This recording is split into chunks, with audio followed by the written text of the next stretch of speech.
The breakout of riots in Minneapolis, Minnesota was a powder keg long in the making. The evidence for pre-planning and setting up a situation for a disaster is overwhelming.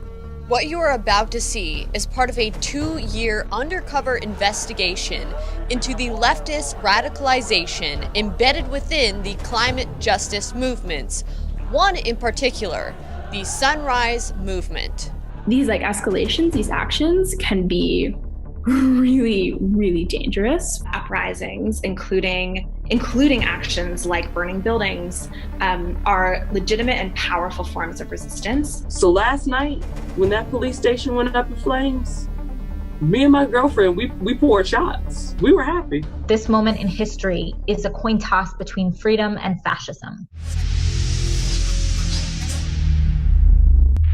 In this first video, we are going to show you how the Sunrise Movement played an instrumental role in carrying out mayhem in the name of bringing about the Green New Deal. We have sources within these groups to get to the bottom of where all of this leftist radicalization is coming from and what their end game is. And any politician must back a Green New Deal or make way for the leadership who will. We have their plans, manuals, intercepted communications, and have recordings of their Zoom chats. The reason why the screens of these people in the Zoom are blurred is because they are minors. What we didn't expect to find were organizers radicalizing middle school and high school aged children, teaching them military tactics and preparation for high-risk actions. Some of these tactics include escalation provocation techniques, blocking freeway traffic, and how to get arrested, bogging down law enforcement in the name of destroying capitalism to make way for their Green New Deal. Why be in school if we're not going to have a future? What some parents may have thought were innocent youth organizations, genuinely fostered and ran by children, are actually monolithic structures with private intelligence military contractors and foreign interests influencing children to carry out their subversive objectives. Everybody in this get arrested. Powers come down. Behind the Sunrise Movement is an organization called Momentum.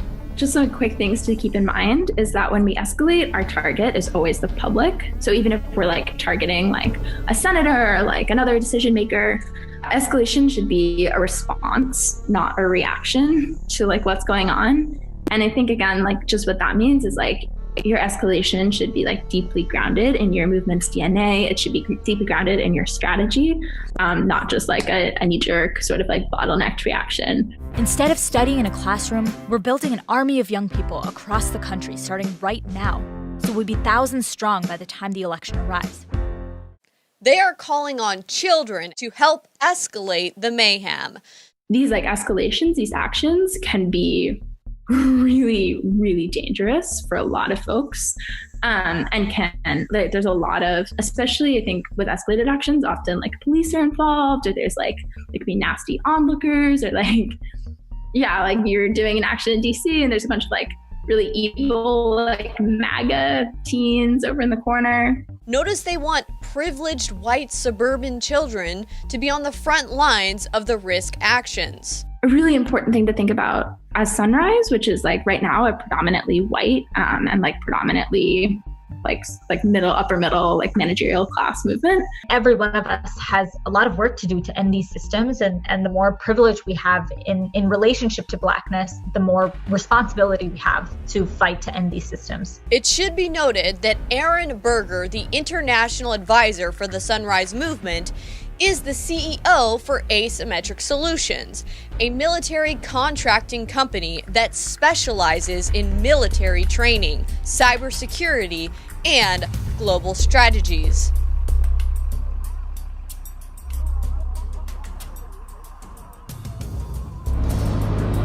What's going on? Get girl!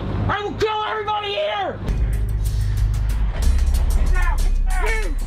Get down!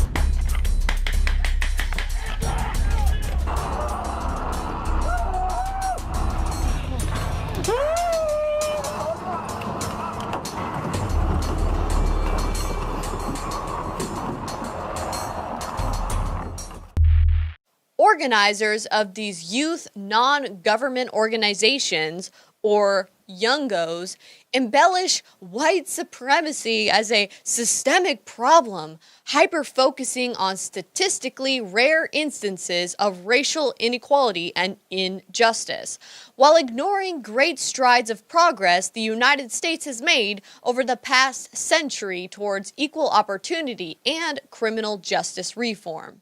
Do you think that race plays a part in wealth distribution, or either a mindset that you can't or cannot? Yeah. No. You don't? No, I don't. Hey, you and I, we're proof. Why would race have anything to do with it? A lot of white kids love rap. Yes. Explain that. What does that say to you? What's the message of it? What's the bigger picture of it? I thought that was clearly a message that there was no such thing as racism. To anyone who believes that America is institutionally racist, I'll challenge you to do this. Go into communities and deal with problems by examining the roots of those problems. Education, a family structure, the growth of liberalism to a point of progressivism beyond any imagined course. What's your thought on Black Lives Matter? Don't come at me with that dumb man.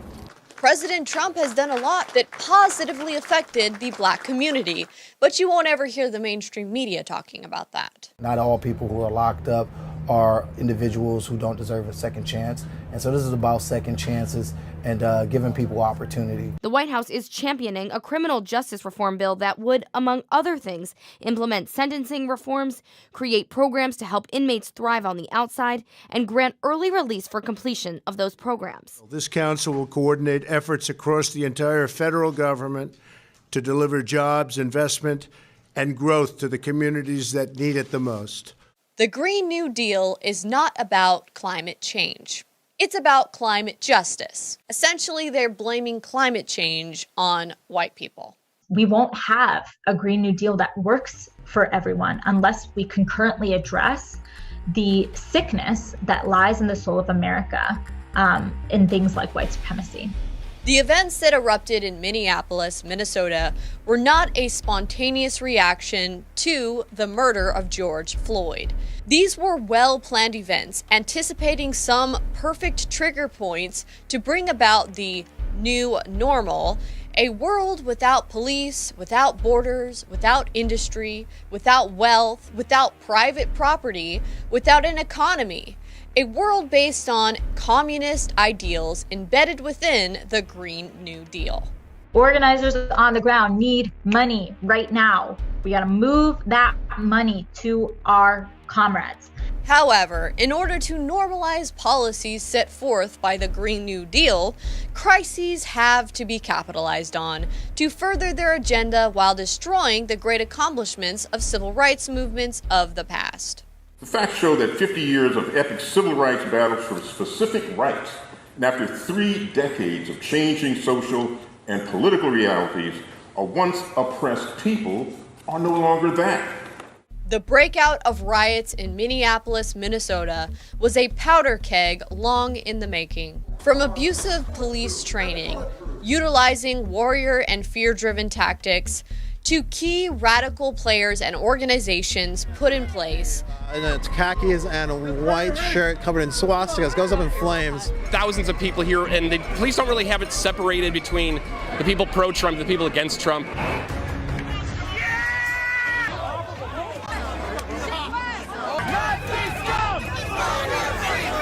Trump supporters. This is Minneapolis, Minnesota. What led up to George Floyd's death was avoidable and unnecessary.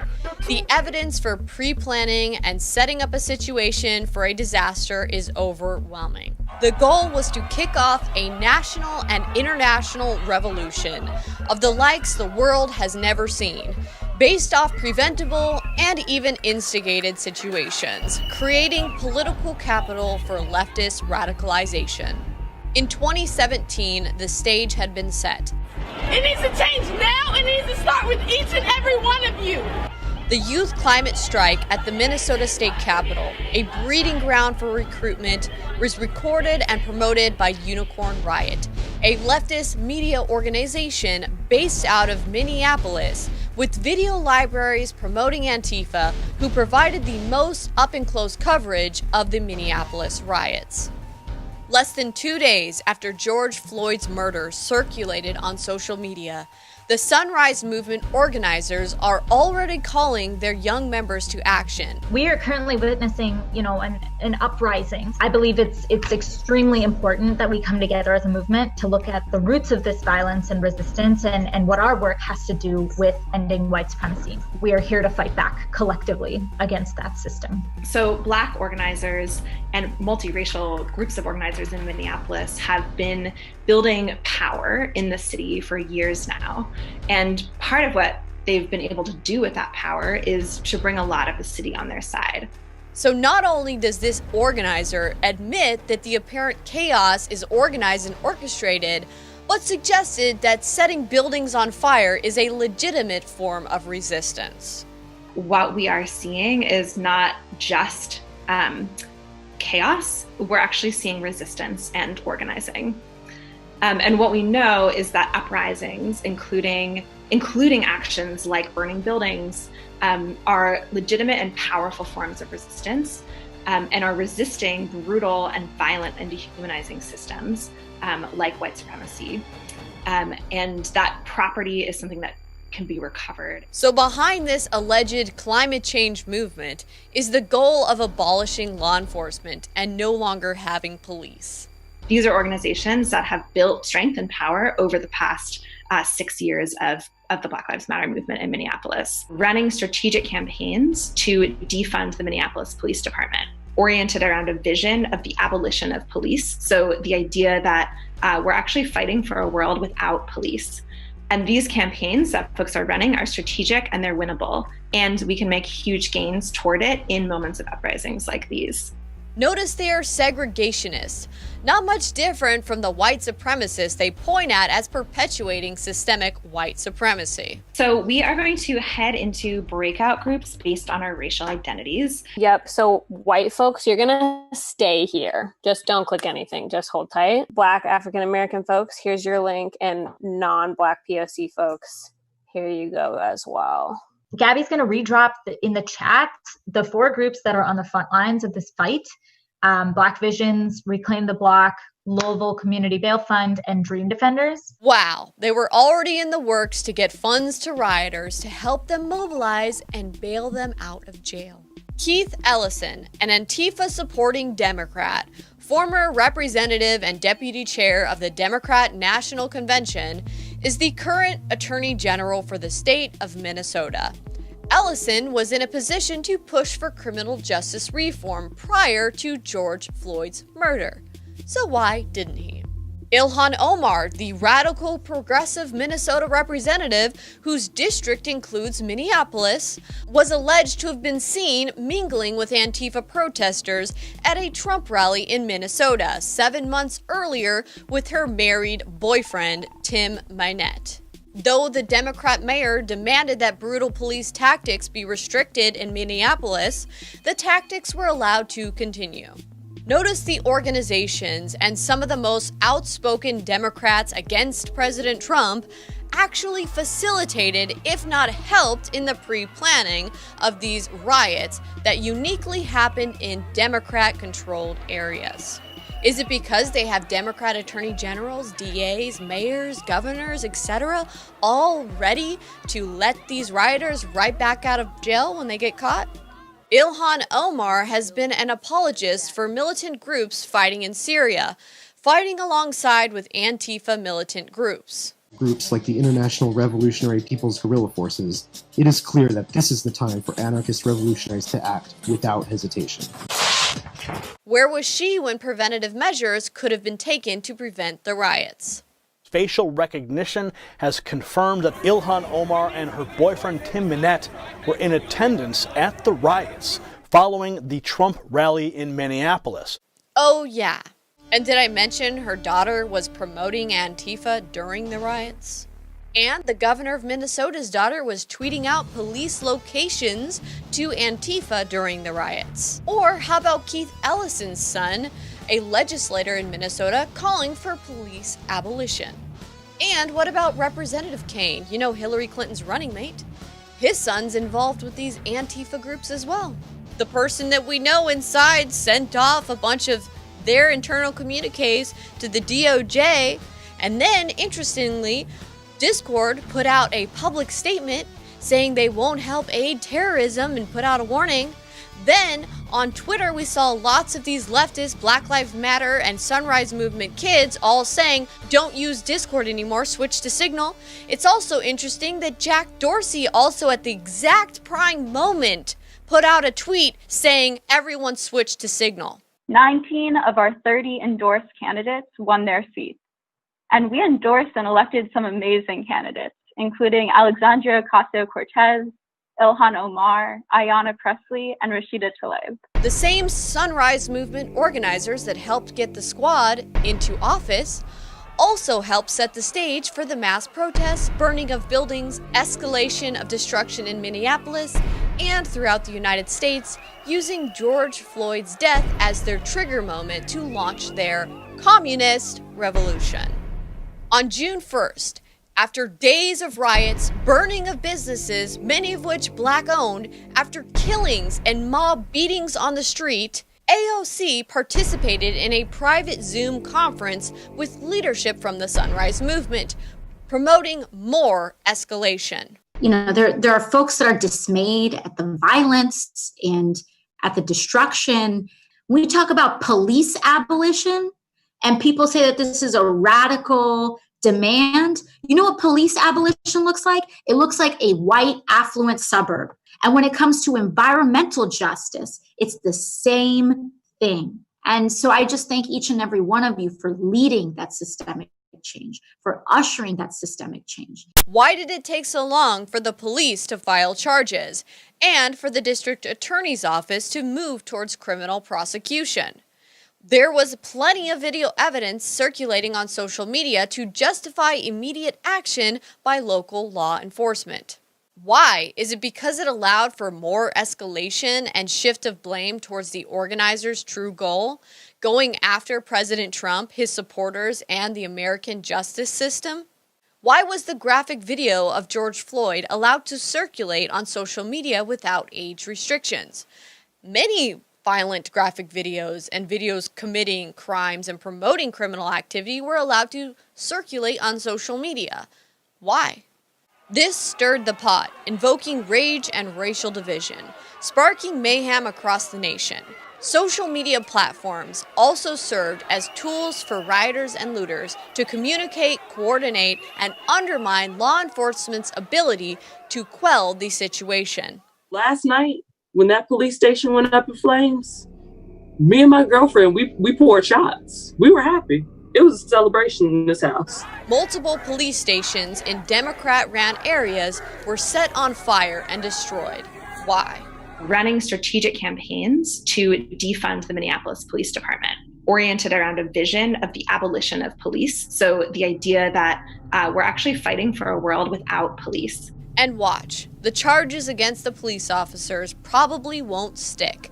And another set of race riots will be launched demonizing Trump and his base. Not the Democrat leadership that created this mess. Oh no, white people that foolishly take the bait and grovel thinking that their submission to skin-deep guilt will serve as their penitence for fake racial division. I work for Black Lives Matter. I'm sorry that I scared you. But since I work for that company, my CEO has told me to come out today and to bring you on your knees because you have white privilege. And could you just please apologize for your white privilege? Just apologize? I am. You a racist? You a racist? I don't think so. Yeah, whatever. What is a racist, guy? You don't even know what it is. It's not in the dictionary. It's not even an English word, man. It's a game that you play on a street corner. This is just the beginning. In our next video, we will show never-before clips of Sunrise Movement organizers claiming to have been sexually assaulted by Democrat presidential candidate Joe Biden and other Democrat leaders. Lucy Flores started coming forward about Biden last year, it opened up this whole space to talk about this. that hadn't existed before. What he did to her and to me and to other women who came forward was wrong and harmful. My story is one that I was assaulted by a currently elected Democrat. We're going to keep pressuring Biden, and we have a lot of leverage right now to do that. And right now, what we're really trying to lean into is hearing feedback from folks in the movement, hearing about what people think is the most strategic thing for us to do, and we're really not rushing into anything. They openly discuss exploiting their own victimization to leverage Joe Biden into having AOC as part of his campaign's climate change task force team, while teaching middle and high school children how to sacrifice their own moral standards for political gain. Please remember to share my articles and my video reports about this so you can share the truth and spread it far and wide. There's too much fake news out there, and this is a very critical time where we need you guys to help disseminate information as much as possible. Please remember to always check back in at millennialmillie.com for more exclusive reports. You can also support me at Millie Weaver on Subscribestar by making a donation, or you can go to InfoWarsStore.com and make a purchase. Thank you so much. What are champions made of? Here's a man who can show you.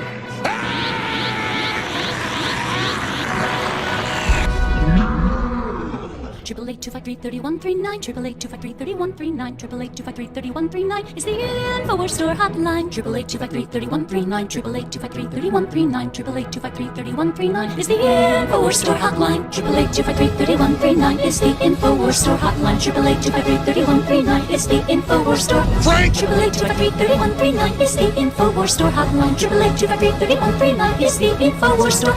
InfoWarsStore.com is simply the best. InfoWarsStore.com beats out all the rest. 888-253-3139, 888-253-3139, 888-253-3139 is the InfoWars Store hotline. 888-253-3139, 888-253-3139, 888-253-3139. That's InfoWarsStore.com.